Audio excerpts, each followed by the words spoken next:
Inilabas na ng Department of Justice ang initial findings ng Special Panel of Prosecutors hinggil sa Senate shooting incident kamakailan. Samantala, Immigration Lookout Bulletin Order o ILBO laban sa ilang coaches ng Ateneo de Manila University pinirmahan na. Yan ang ulat ni RR Tubise.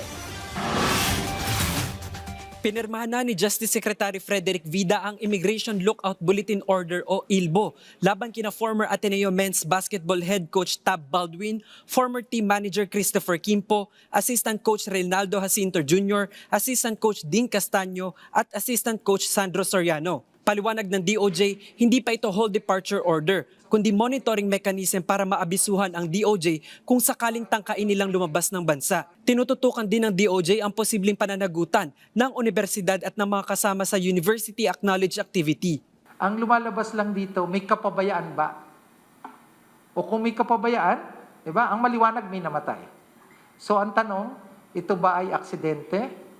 Diba? O may pagkukulang sa pag-iingat na dapat ay ginawa ng school authorities? Nang tanungin tungkol sa pahayag ng PNP-CIDG na tinutumbok ng investigasyon ang hazing at homicide, nilinaw ni Vida na ang mga ito ay conclusion pa lamang na dapat patunayan ng ebidensya. Aniya, tinitignan kung willful act ba ang nangyari o kung may simple o criminal negligence na pwedeng magdulot ng criminal at civil liability. Samantala, inilabas din ng DOJ ang initial findings ng Special Panel of Prosecutors hinggil sa Senate shooting incident. Ayon kay Vida, hindi umano justified ang aksyon ng Office of the Sergeant at Arms laban sa NBI noong May 13. Hindi umano under attack ang Senate building noong gabing iyon at tinangkalang ipatupad ng NBI ang arrest warrant laban kay Senador Bato de la Rosa.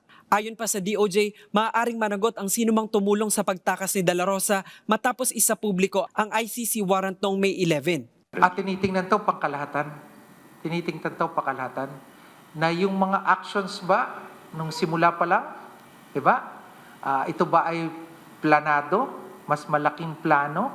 Diba? Nilagay siya sa protective custody? Ito ba ay kasama sa plano? Yung pagsasalita ba or yung pagsasabi ba na under attack? Yung pagsasabi ba na lockdown ng Senado? Diba? Lahat ito, lahat ng mga bagay na napatunayan nating nangyari ay tinitingnan para timbangin kung ito ay kabahagi nung tinatawag natin na obstruction of justice.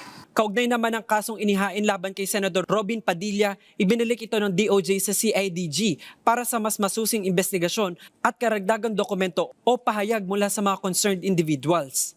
Sa usapin naman ni Attorney Jimmy Bondoc, kinumpirma ng DOJ na natanggap na ng abogado ang liham ng departamento. The letter simply seeks clarification and assistance in light of statements he publicly made regarding the service of an arrest warrant upon his client, Senator De La Rosa.